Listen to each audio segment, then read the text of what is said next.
We all love a great, against-all-odds survival story illustrating the resilience of the human spirit. I'm your host, Leah. I'm Phil. And I'm Steve. Today we're going to talk about some amazing people with incredible survival stories. If you have an appetite for the strange and bizarre, then pull up a chair and grab a spoon for another intriguing serving of Remnant Stew. Remnant Stew is gluten-free, organic, made from all natural, free-range ingredients, and guaranteed to provide the recommended daily serving of curiosity. Well, now, before we jump into those incredible survival stories, let's take a look at the calendar. We are now in the middle of November. Can you believe this year is goodness. It has flying flown by, isn't it? In a lot of ways, it's flown by. In a lot of ways, it's been a long year. It has been a long year in some ways, too. You're right. Well, this Thursday, November 11th, of course, is Veterans Day in the United States, originally called Armistice Day. It marked the truce that ended World War I, which was known as the Great War until World War II came along. After World War II, the day was changed to Veterans Day, so happy Veterans Day to all of our veteran listeners out there, and we want to thank you for your service. Absolutely. Yes. November 11th also is an important holiday in China. It's Singles Day. Hey, now it could be an important one here, too. Singles Day was originally established in 1993 by students at Nanjing University in China as a celebration of singles marked by purchasing gifts and going out to parties. As the holiday developed, Chinese e-commerce company Alibaba, that doesn't sound like a Chinese company, does it? But I guess it is. It says, in fact, it said it's the largest online commerce company in the world. Saw an opportunity, and in 2009, they began to promote Singles Day as a shopping celebration to buy yourself something for being single. Commercialism at its best. There you go. Alibaba and other retailers began to heavily promote purchasing gifts for yourself on this day, and so began the current holiday trend of shopping to celebrate being romantically unattached. Because it's all about you. That's right. So happy Singles Day to all of our listeners over in China. Now, Saturday, November 13th. This is one of our favorite days here at Remnant Stew. It's World Kindness Day. Woohoo! Yeah, we need more of that. Exactly. Hugged all. Exactly. World Kindness Day seeks to spread and promote kindness. On this day, kindness is encouraged worldwide by being generous, considerate, ethical, and friendly. That should be every day, don't you think? World Kindness Day was established in 1998 by the World Kindness Movement, and it's observed annually on November the 13th.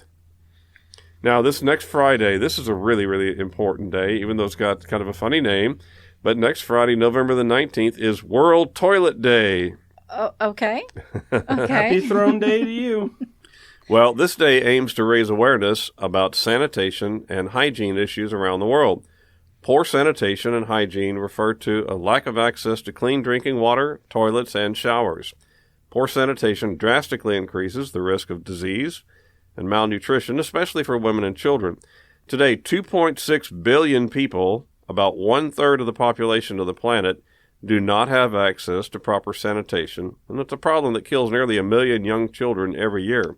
That's crazy. World Toilet Day was designated by the United Nations in 2013, and it's celebrated annually on November the 19th. So, appreciate, if you've ever been to a place that didn't have good sanitation, you will be very happy to get back to a place where you do. So happy World Toilet Day. And how do you celebrate that? Do you go paper somebody's house? Because we could do that. Not a problem there. It could happen. Well, now, you know what? We all love them. The stories of people who have overcome incalculable obstacles and astounding odds to survive and even thrive. You know, it begins when we're children, seeing movies and reading stories, like The Wizard of Oz or Jack and the Beanstalk. That was always my favorite as a kid, Jack and the Beanstalk. When the characters like Dorothy or Jack not only escape from deadly villains, but also thrive from their experience. That's why when we encounter real-life people who have overcome great difficulties, we pause with astonishment and revel in their experience. And today we're going to bring to you some real-life, amazing people who have somehow managed to survive situations that could have and maybe even should have killed them. And we're going to start with some people who have really survived the impossible. We're going to begin with a terrific article from a website called howstuffworks.com. That sounds like a good website. Yeah, I like that website a lot. This article is titled 10 People Who Survived the Impossible, and it was written by a very talented journalist named Patrick Kiger, K-I-G-E-R, kind of sounds like tiger. And we're grateful here at Remnant Stew to Mr. Kiger for granting us permission to quote directly from his excellent articles. It's Thank so you nice so when they're much. nice to us. Yeah. It really, really is nice. Similar to our introduction, Mr. Kiger states that he has been fascinated with escape stories since he was a teenager and saw the movie The Great Escape. Isn't that a great movie? That is a good movie. Really great movie. He also notes that people have been long fascinated with heroes who somehow survived great danger and brutal hardships. Back in the 800 BC, the Greek poet Homer composed the Odyssey, one of the great adventure tales of all time, in which his protagonist, Odysseus, survived shipwrecks, encounters with myriad monsters, and a wily sorcerer before finally returning to his family. Now, Odysseus may or may not have been a real person, but these people that we're going to talk about next most definitely are real. And we're going to start with Dr. Anna Bagenholm, B-A-G-E-N-H-O-L-M. Back in May of 2000, orthopedic surgeon in training, Dr. Anna Bagenholm, aged 29, was skiing on a familiar trail outside Narvik, Norway, when she lost her balance on a gully and fell headfirst into an icy river. Her head and body became stuck under thick ice, but she managed to find an air pocket so that she could at least keep breathing. Okay, that is pretty frightening. Okay. Yeah, that's freaky. But that's freaky to think about. It's trapped with your head under ice in an icy river. After 40 minutes of struggling to free herself without success, the exhausted skier was in the throes of hypothermia. And that's a painful, lethal condition. I'm sorry, a potentially lethal condition in which the body loses heat faster than can be generated, and it renders the heart, the nervous system, and other organs unable to work normally. But still, it took another 40 minutes after that for her companions to cut the ice and drag her out of the cold water. Wow. By then, her body temperature had dropped to just 57 degrees Fahrenheit, or only 13.7 Celsius. Her vital signs were so low that she was clinically dead. But emergency doctors managed to revive her by pumping her blood through a special machine that warmed it. After several minutes of rehabilitation, after several months of rehabilitation. Right. They cooked her and then they had to thaw her. There's a few minutes of running her blood through the coffee percolator or something, whatever it was they were using to warm it up. But after several months of rehabilitation, she returned to normal health except for a persistent tingling sensation in her hands. Bagenholm's case led to the development of therapeutic hyperthermia as a protective procedure for some stroke and epileptic patients. They can actually put people in that kind of a state to protect their life. In 2013, she began working as a senior radiologist consultant at the very same hospital where her life was saved. So, amazing story of Dr. Anna Bagenholm. I think we see that a lot with these stories, is that, it's not just being a victim of what was done to you, it's overcoming and making something beautiful out of that. Really, it's pretty spectacular. Now, here's another one. On January 26, 1972, a 22-year-old flight attendant named Vesna Volovic took off from Copenhagen on a Yugoslav airline flight to Belgrade, and it was on a work assignment caused by a scheduling mix-up. She wasn't really even supposed to be on that flight to begin with. As the aircraft flew over what is now the Czech Republic, it suddenly exploded. Oh. Rescuers eventually found Volovic in a still smoldering, smoking fuselage. Her legs were poking out of the wreckage, and the 3-inch heels had been torn off of her shoes by the impact. Wow. They weren't red, were they? Don't know about that. She lost a massive amount of blood and spent the next 3 days in a coma with a fractured skull, 3 broken vertebrae, and assorted other injuries. But somehow she managed to hang on. Volovic was the only one of the 28 people on board to survive. Oh, my goodness. Officially, Volovic had fallen more than 33,000 feet. Guinness World Records eventually recognized her as the person who survived the longest fall without a parachute. In the late 2000s, 2 Czech investigative journalists... Do you really want your name on that list? I don't know. Well, we're going to talk about somebody else later on that's a contender for that. Yeah, for sure. In the late 2000s, two Czech investigative journalists claimed that, based on previously secret records from the Czech Civil Aviation Authority, the official story that Croatian nationalists had blown up the plane was false. In reality, the airliner had been shot down by a Czechoslovakian fighter pilot, mistaking it for an enemy aircraft. Oh, wow. Yeah, I think I remember hearing about that. Right. Yeah. Now, speaking of airplane mishaps, Helen Klaben, Klaben, age 21, wanted to travel from her college in Fairbanks back to her home in Seattle, Washington, from Fairbanks, Alaska to Seattle, Washington. And she decided to save some money by flying with an amateur pilot, 42-year-old Ralph Flores. It turned out to be a fateful choice when Flores' plane crashed on February 4th, 1963, in a snowstorm in a remote part of the Canadian wilderness. The passenger and pilot suffered broken bones and other injuries, but they were both alive. Unfortunately, they had no survival equipment except for some matches, and their food supply consisted of 4 cans of sardines, 2 cans of tuna, 2 cans of fruit cocktail, and a bottle of vitamin pills. That'll work. Not a lot. To deal with the nighttime temperatures that dropped as low as 42 degrees below zero, Ugh. They fashioned a blanket from the plane's carpet, and they stuffed clothes and spruce boughs into the cracks in the plane's cabin to insulate it. They used gasoline from the fuel tank to light a campfire. After a week, their food ran out, forcing them to survive on melted snow. Water for breakfast, water for lunch, and water for supper, as Klaben later explained it to Life magazine. Hey, what are we eating tomorrow? I have water again. Guess what? Now, this is the only time when we could say this is probably a good thing. But fortunately, both passenger and pilot were somewhat overweight, and they could both survive off of their body fat for 42 days until an aircraft finally spotted them. I could survive longer than most. Anyway. And on to something. We're being healthy without realizing it in case we have to go down in a plane crash. I'm storing it for later. That's right. For emergency purposes. Exactly. Now, another one, Aaron Ralston, R-A-L-S-T-O-N. In April 2003, 27-year-old Aaron Ralston was climbing Utah's Blue John Canyon when an 800-pound boulder fell on him, crushing his right hand and trapping him. You remember hearing about this? Yeah, I remember the story. After struggling unsuccessfully to chip away some of the boulder with his multi-tool knife, Ralston tried to rig a pulley with his climbing rope to tug the rock away from him. But that didn't work either. Finally, after being trapped for 6 days, Ralston realized that the only way out was to amputate his crushed arm. Even though the pressure of the rock had cut off some of his circulation, and he no longer had any sensation in the hand, cutting through the nerves and breaking the bones with his knife was, quote, 100 times worse than any pain I've ever felt before. I can imagine. Unquote.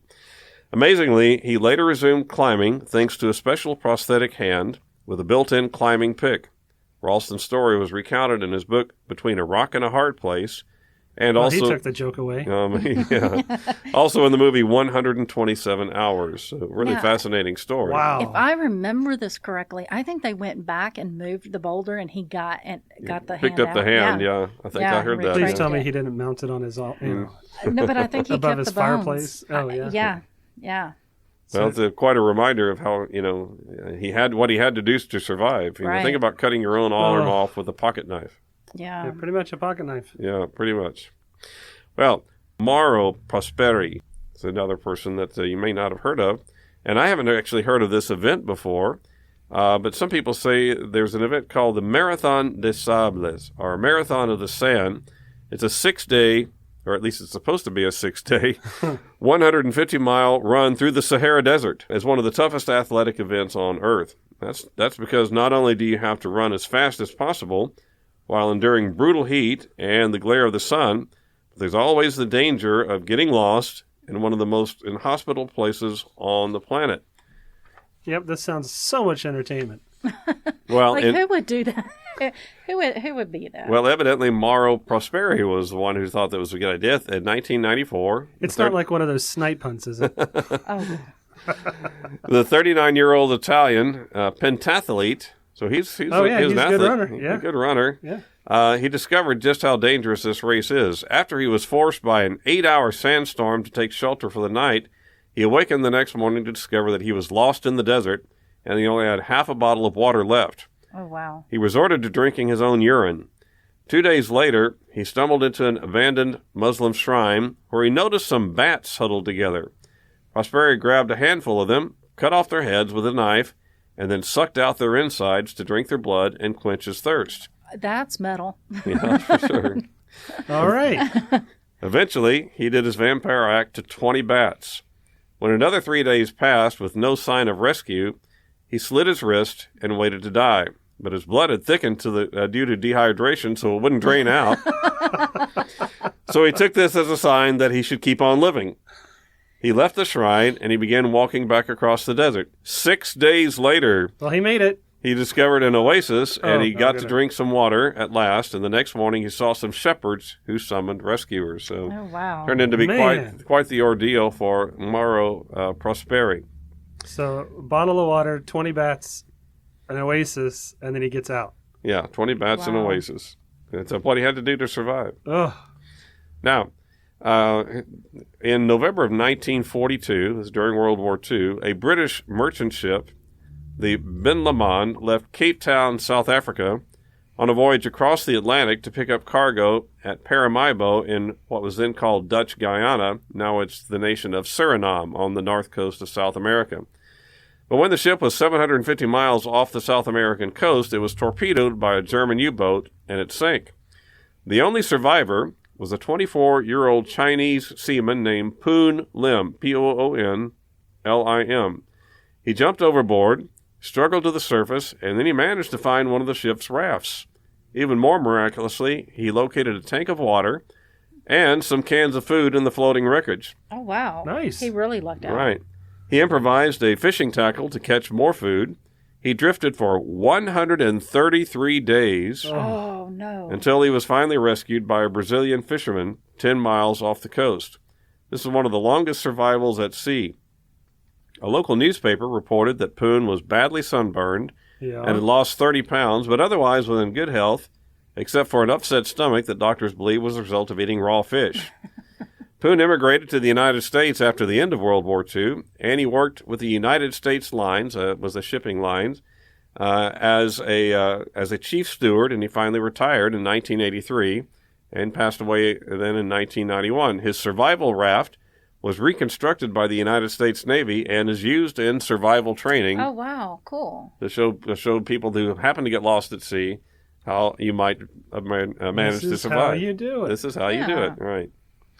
Now, speaking of lost at sea, imagine surviving one horrible ordeal. That's certainly bad enough. What about two?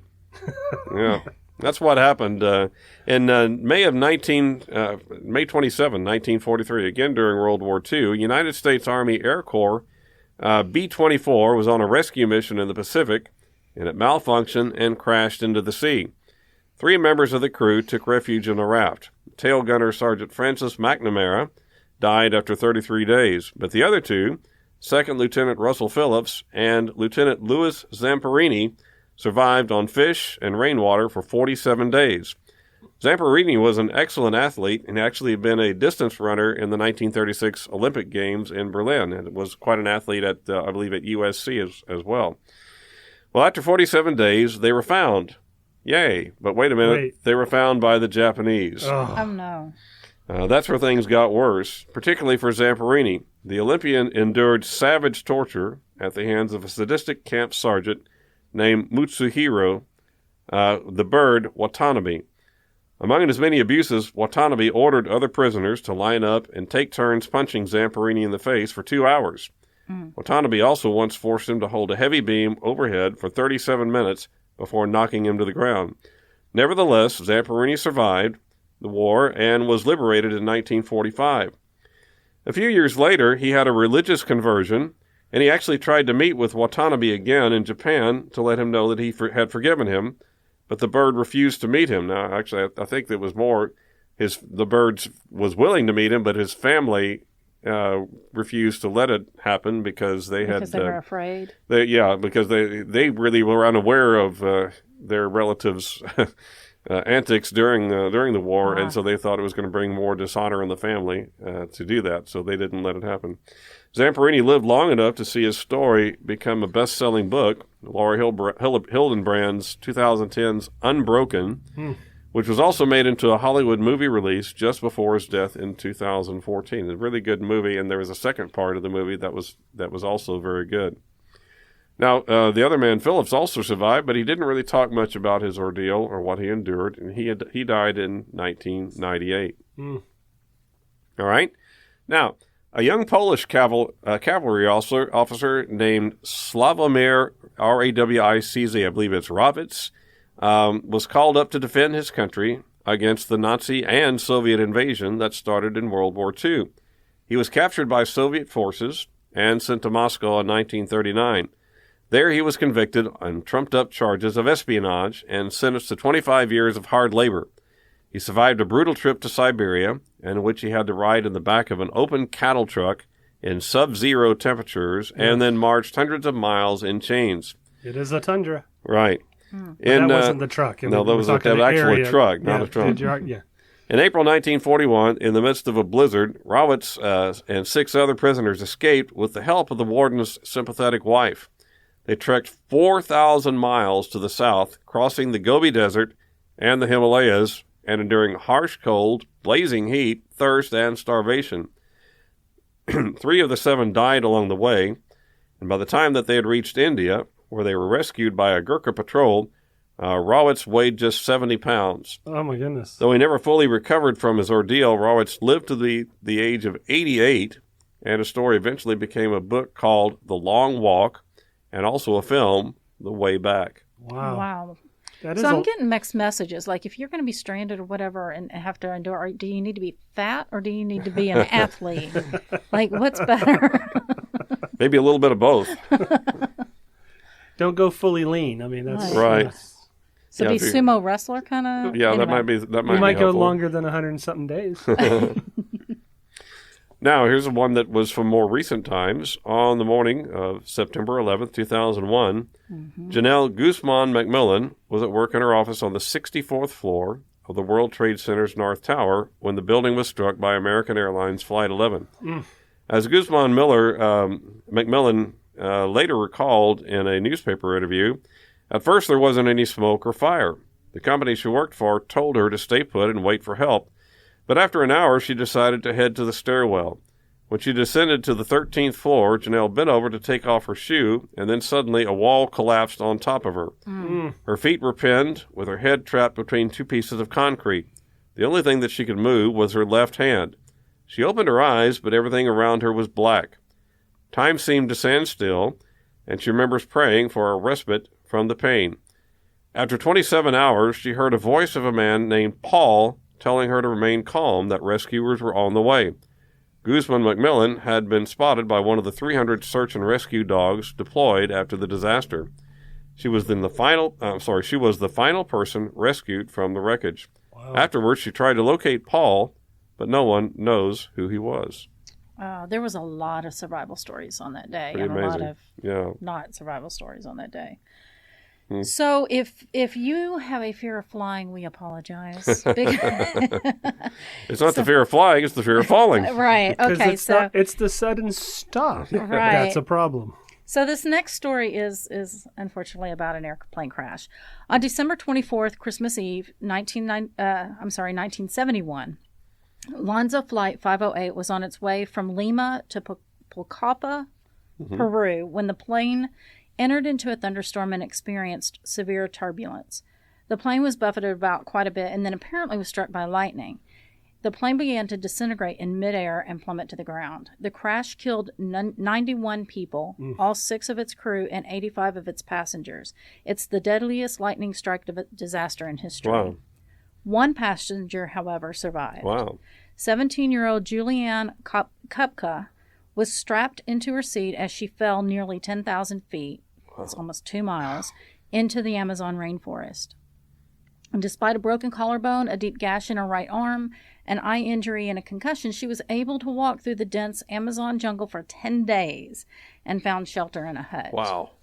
So to quote Julian, By the 10th day, I couldn't stand properly, and I drifted along the edge of a larger river I had found. I felt so lonely, like I was in a parallel universe far away from any human being. Wow. I thought I was hallucinating when I saw a really large boat. But when I went to touch it and realized that it was real, it was like an adrenaline shot. But then I saw there was a small path into the jungle where I found a hut with a palm leaf roof, an outboard motor, and a liter of gasoline. I had a wound on my upper right arm, and I apologize, this is going to get gross. It was infested with maggots about 1 centimeter long, and I remember our dog had the same infection, and my father had put kerosene on it. So I sucked the gasoline out and put it on the wound. The pain was intense as the maggots tried to get further into the wound. I pulled out about 30 maggots and was very proud of myself. I decided to spend the night there. The next day, I heard voices of several men outside. It was like hearing the voices of angels. So some of the sources that I came across said that these men were fishermen, and others say they were lumberjacks. But whatever they were, they took her by the canoe back to civilization, where she was then airlifted to a hospital. After recovering from her injuries, because her injuries really were pretty minor. Right. For that kind of a fall. Yeah, especially falling that far. Yeah. Julianne assisted search parties in locating the crash site and recovering the bodies of the victims. Her mother's body was found on January 12th. It was later determined that as many as 14 other passengers also survived the initial crash, but died awaiting rescue. Oh, my goodness. And the thing about it is that she found out later through the investigation of the crash and everything that plane had been made out of spare parts. Ooh. So that literally airline duct tape held it together. That airline didn't have a good reputation at all. They had, and actually I think the original travel plans that they had got canceled, and they took this against her mother's wishes or whatever, or against her better judgment.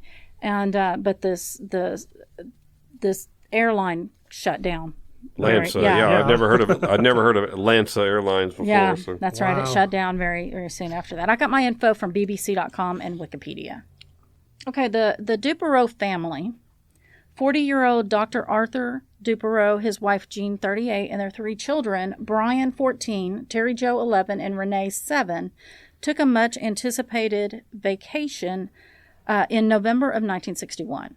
The family lived in Wisconsin, and the father, Arthur, had dreamed of escaping the cold winter of home and taking his wife and children on a week-long family cruise from the Florida Keys to the Bahamas, which he had sailed during his World War II service. So for several years, they saved up their money, for this experience, and they were excited to finally be going on their dream vacation experience. The family traveled to Fort Lauderdale, where they chartered a 60-foot ketch, which is a type of sailboat called the Bluebell. Arthur hired an acquaintance he knew, 44-year-old Julian Harvey, to skipper the boat, and Harvey's wife, Mary Dean, to serve as a cook. Now, Mary Dean and Julian Harvey were just married. They were newlyweds, and I think it was like his 5th or 6th wife. Just saying.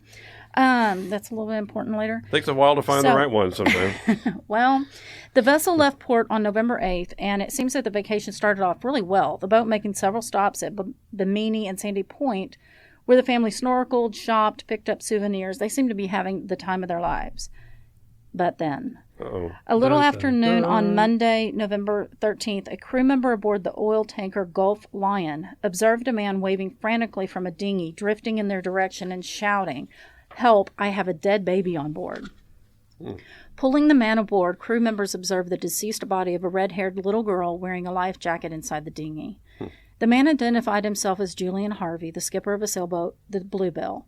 He explained that the night before, the boat had ventured into a bad storm and became severely damaged. The mast snapped off, injuring his wife and Dr. Dupereau and piercing the ship's hull. A fire had broken out on the boat, and in all of the struggle, Harvey had become separated from his wife and the Dupereau family and was unable to rescue any of them. He abandoned the sailboat for the small safety boat. Soon the body of 7-year-old Renee Dupereau floated by, and Harvey said he retrieved her body and attempted to revive her, but it was too late. He kept her there with him out of respect. Later autopsy revealed that she had died of drowning. Harvey was questioned by authorities, who found his story a little suspicious due to all the various survival supplies that had been on board, but the story could not be disproven, so Harvey was allowed to return to his home on November 15th. But then, on November 16th, a day later, a crewman aboard the Greek freighter, Captain Theo, spotted something in the water. He called another crew member to come look, and they finally figured out that what they were seeing was not another vessel, but a small cork raft with a child on it waving feebly for help. The captain was notified, and he stopped the ship to perform a water rescue. The young blonde-haired child, dressed in white cotton blouse and pink corduroy slacks, was lifted out of the sea and onto the ship. And I think what they said was they didn't pull in the float that she was on, but a little bit later another boat tried to snag it, tried to pick it up, and it just completely disintegrated. Oh, wow. The girl was barely able to speak, but was taken care of by the crew and given water and juice. She was discovered to be 11-year-old Terry Jo Duperl. She told him how she had been floating aboard the cork float for several days after the sinking of the boat she had been on. After that, she slipped into a semi-comatose state, unable to communicate any further. A helicopter was summoned, and Terry was taken to the hospital to recover from severe sunburn, dehydration, and exposure. As she began to recuperate, Terry was able to tell the story of what really happened on the Bluebell. Uh-oh. Terry said that on the night of November 12th, she had gone below deck to go to bed, leaving everyone else on deck. Later, she was wakened by the sound of her brother screaming and calling out for their father. She got up to investigate and saw the bodies of her brother and mother in the main cabin. Going up on deck, Terry ran into Harvey. He was carrying a bucket. He struck her and yelled for her to get back down in the cabin. Back down there, yeah.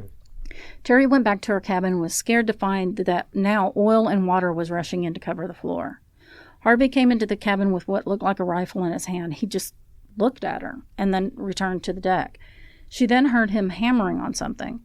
Terry was scared that it was filling up with water, so she returned to the deck to see Harvey untying a dinghy. He asked her to hold the rope, but it slipped through her fingers and began to drift off.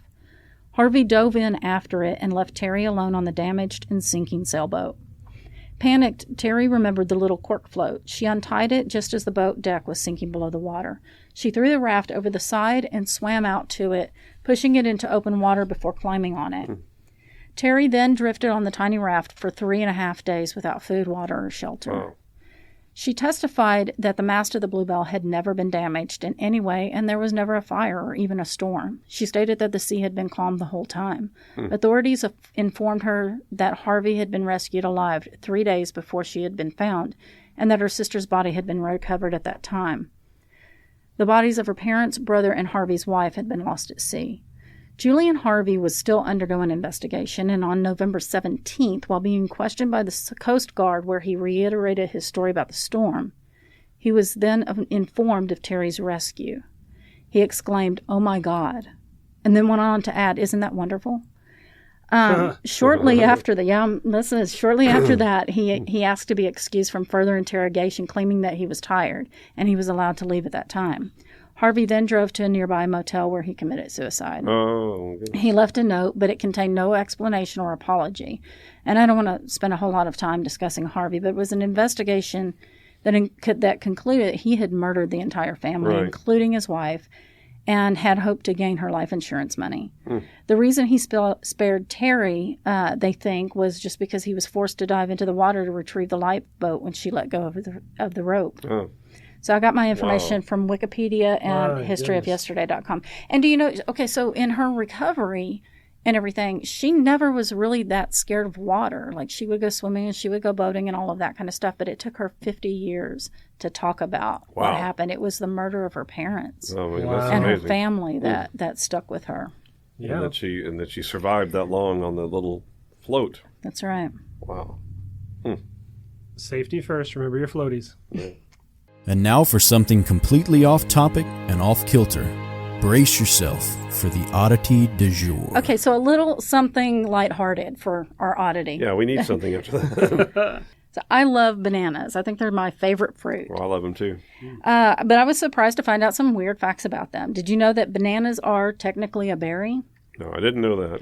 They also float, so, take them along on a ship if you think you're going to get... Floating bananas, okay. It's also believed that bananas originated about 10,000 years ago and may have been the world's first fruits. So maybe Adam and Eve shared a banana, not an apple. Who knows?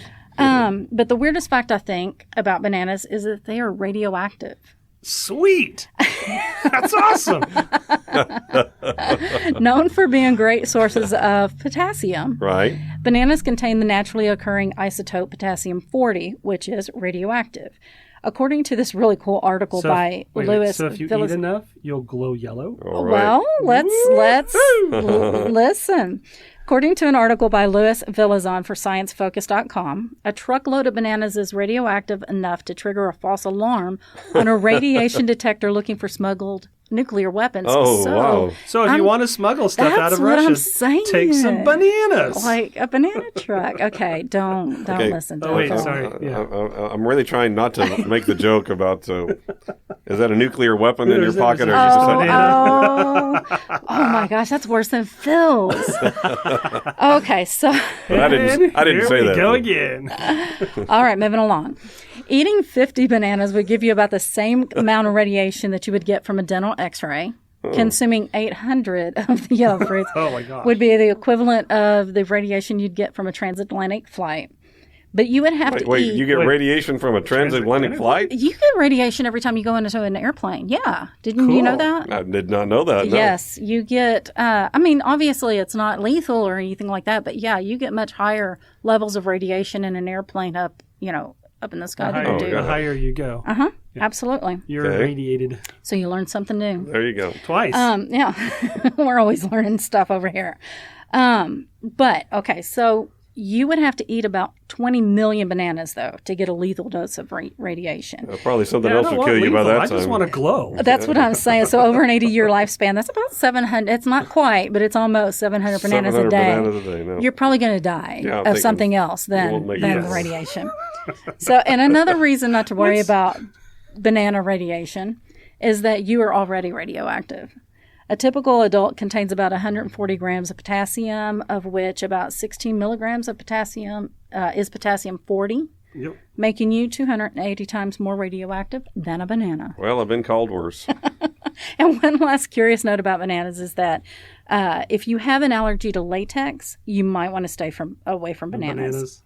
According to an article on listverse.com by Ian Robertson, quote, one study found that 8 of 16 latex allergic patients suffered ill effects after they ate bananas. What? That's bananas.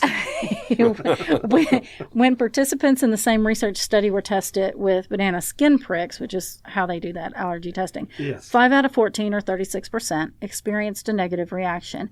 But bananas aren't the only fruits that cause this. Kiwis and avocados do the same thing. And I'm like, I like all of those. I do too. Luckily, I don't have a latex allergy, but the reason for this is all believed to be that these particular fruits contain several of the same proteins that are found in latex, and that triggers the allergies. Huh.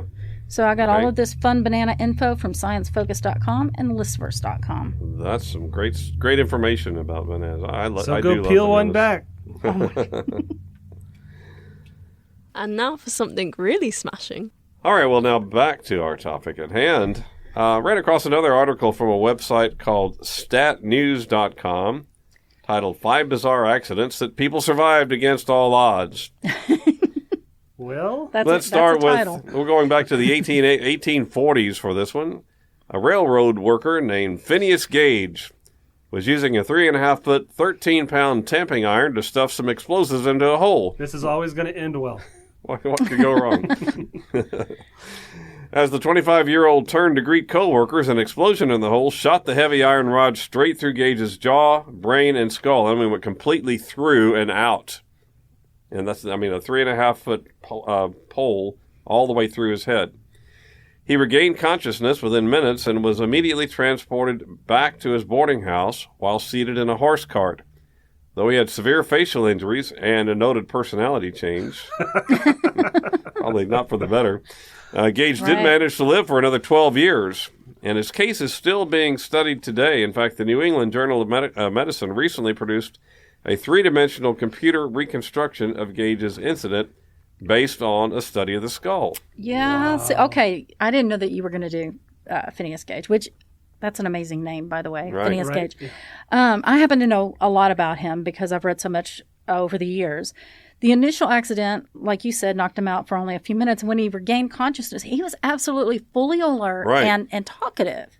So when the doctor got to Phineas Gage, he was sitting on the front porch waiting to be treated, and he said, "Doctor, here's business enough for you." Oh, that's a good one.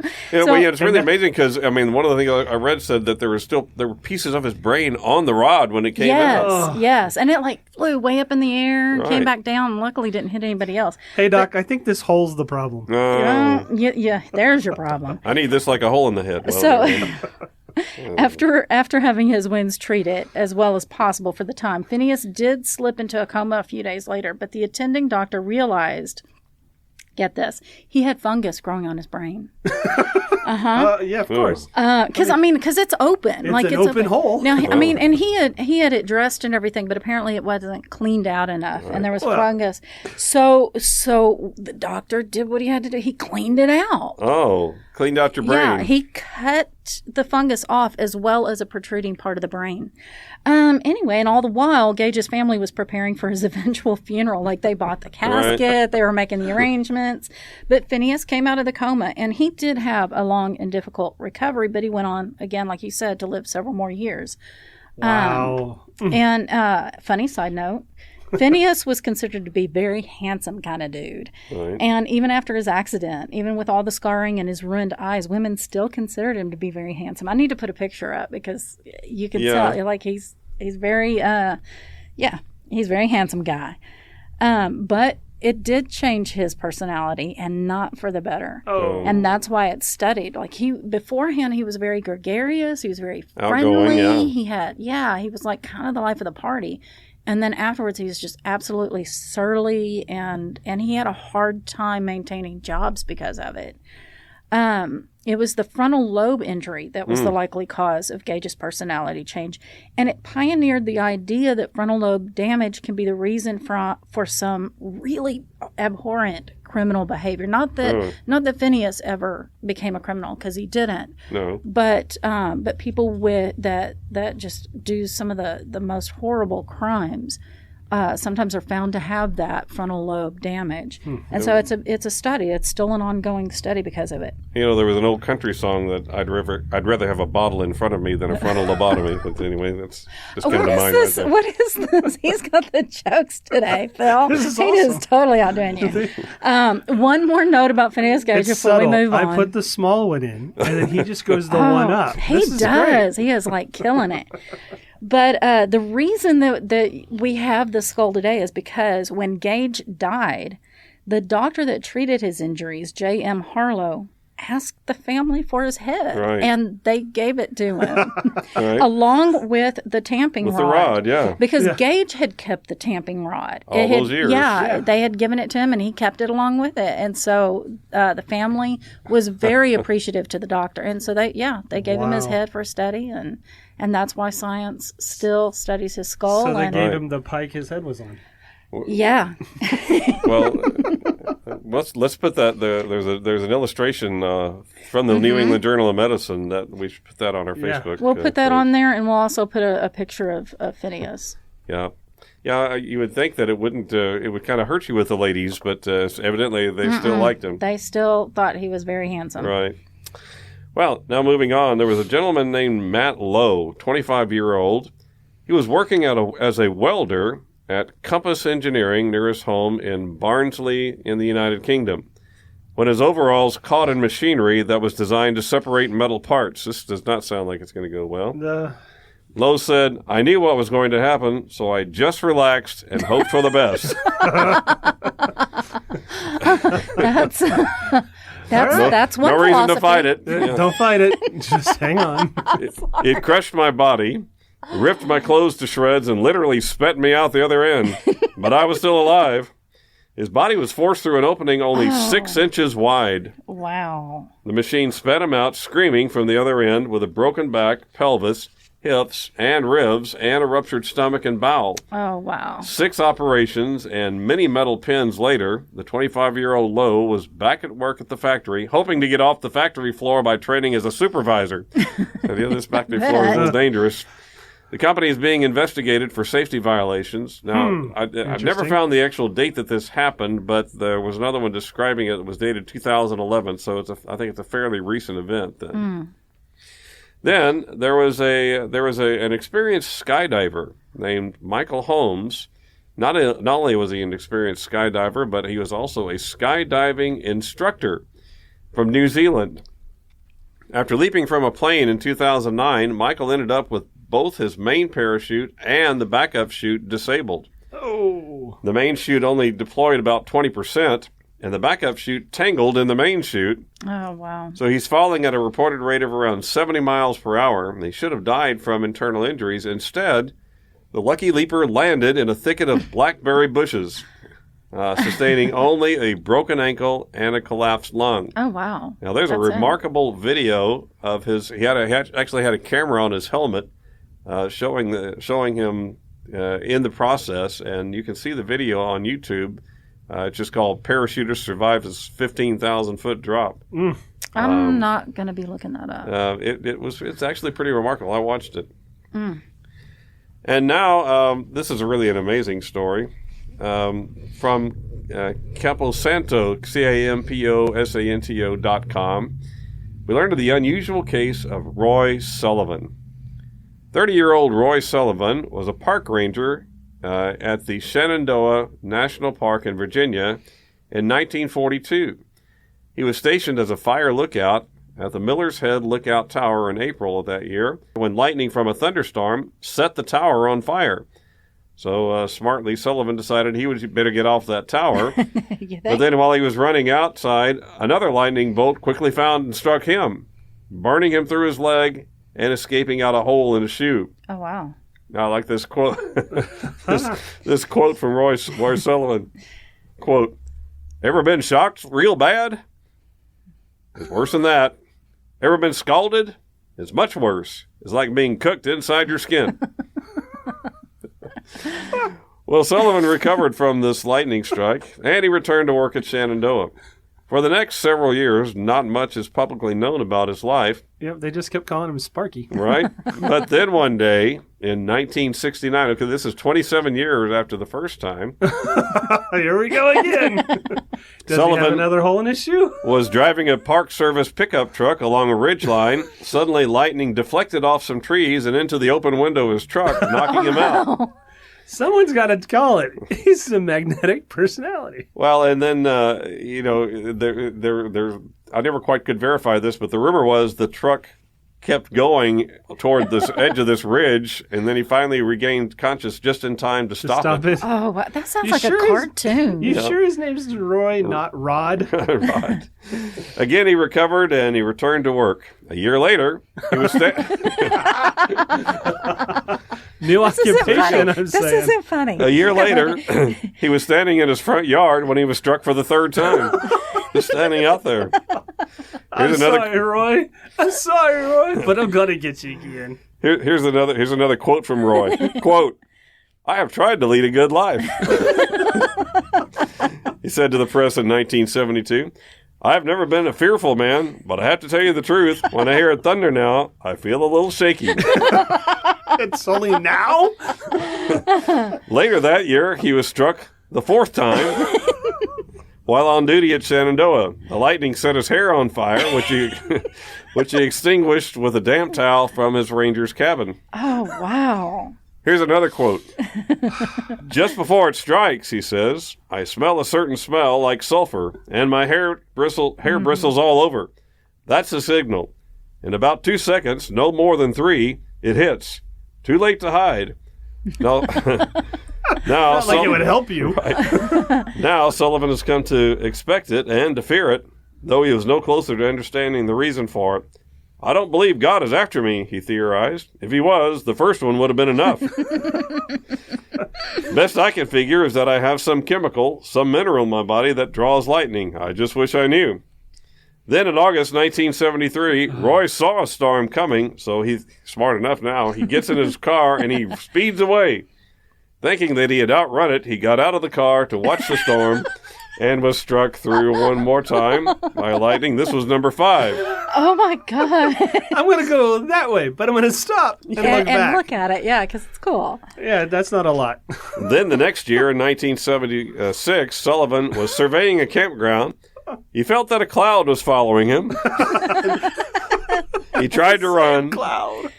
but he didn't. But didn't get away. That one got him. That was the sixth time. Oh, wow. And then one more time in 1977, Sullivan was alone this time fishing in a freshwater pond. When the lightning hit, it almost didn't matter. Sullivan brushed it off, attended to his injuries, and was about to carry on with business when he noticed that a bear was pawing at the trout that he had hanging from his fishing line. Oh, no. Is that... No. You know, now, wow. of course, having a career where one spends many hours outdoors could increase the likelihood of being hit by lightning, but 7 times. Seven Now, times. that's Oh, really wow. quite remarkable. Roy Sullivan of Virginia. The human lightning rod. Oh, mercy. Okay, so I have one last story. I saved it for the end because it's brutal. And so if you're triggered by violence against women, or if you have a kid listening, maybe show some discretion and Fast forward to the end. Yeah. So December 18th, you've been warned. December 18th, 1994 started out to be a normal night for Alison Botha. After going out with friends, she headed back to her apartment in South Africa. As she parked her car at the apartment, a man with a knife opened her car door. "Move over or I'll kill you," he said, and forced his way into the car, pushing her over the passenger seat. Alison was trapped in her own vehicle. But the man told Alison he didn't want to hurt her, he just wanted to use her car. He drove and picked up another man, though. Both later identified as Franz Dutoy and Thuns Kruger. It was immediately apparent to Alison that she was in extreme danger.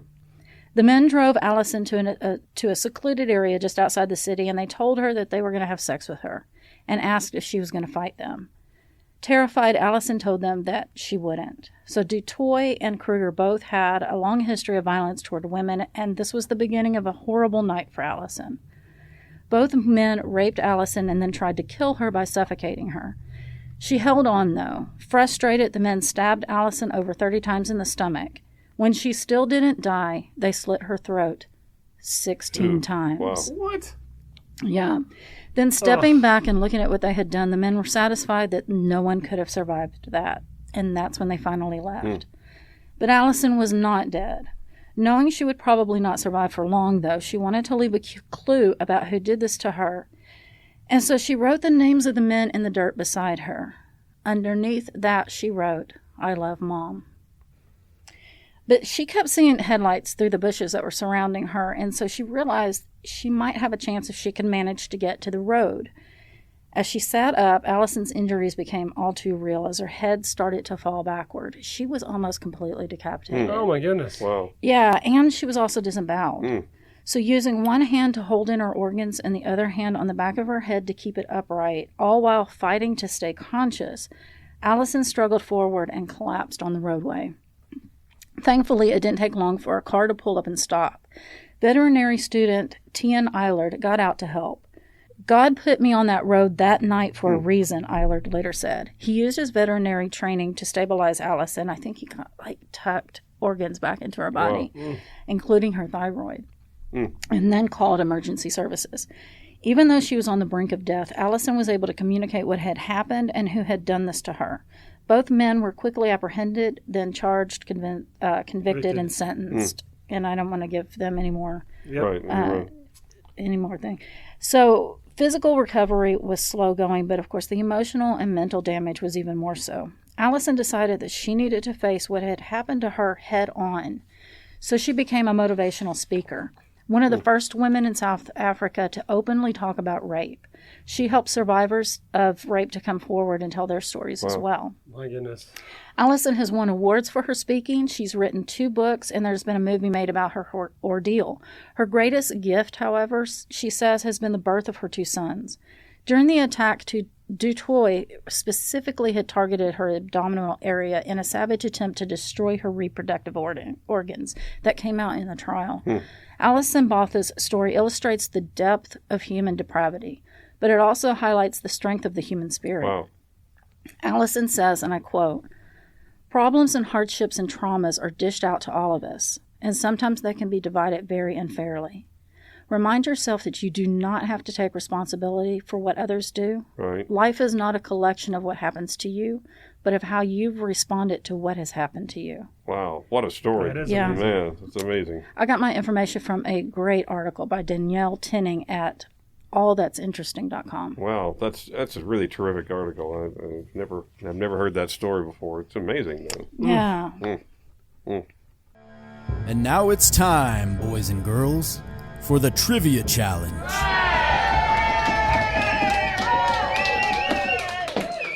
All right, it's time for our trivia challenge, and if you don't know how this works, let me tell you. First of all, like and follow our Facebook page at Remnant Stew Podcast. Second, like and share this episode post, and why wouldn't you? There's so many great stories here. And finally, put your answer to the trivia challenge question in the comments of that post. The first person to do all that will be the winner, and will be mentioned in an upcoming episode of Remnant Stew.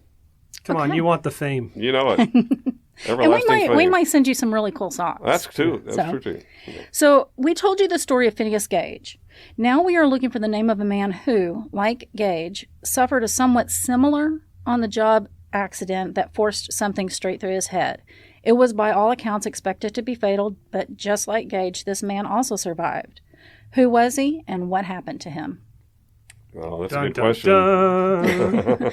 Remnant Stew is created by me, Leah Lamp. Dr. Stephen Meeker and I research, write, and host each episode, along with commentary and dad jokes by Philip Sinquefield. And to be one-upped by Steve. By Steve. Every now and then. Our audio is also produced by Phil. Our theme music is by Kevin MacLeod with voiceover by Morgan Hughes. Special thanks to Judy Meeker and Harbin Gold.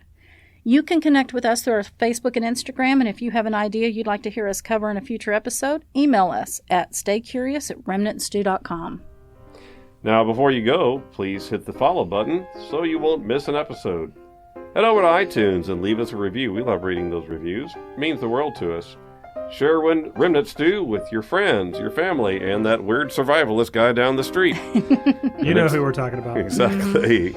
And until next time, remember to choose to be kind and always stay curious.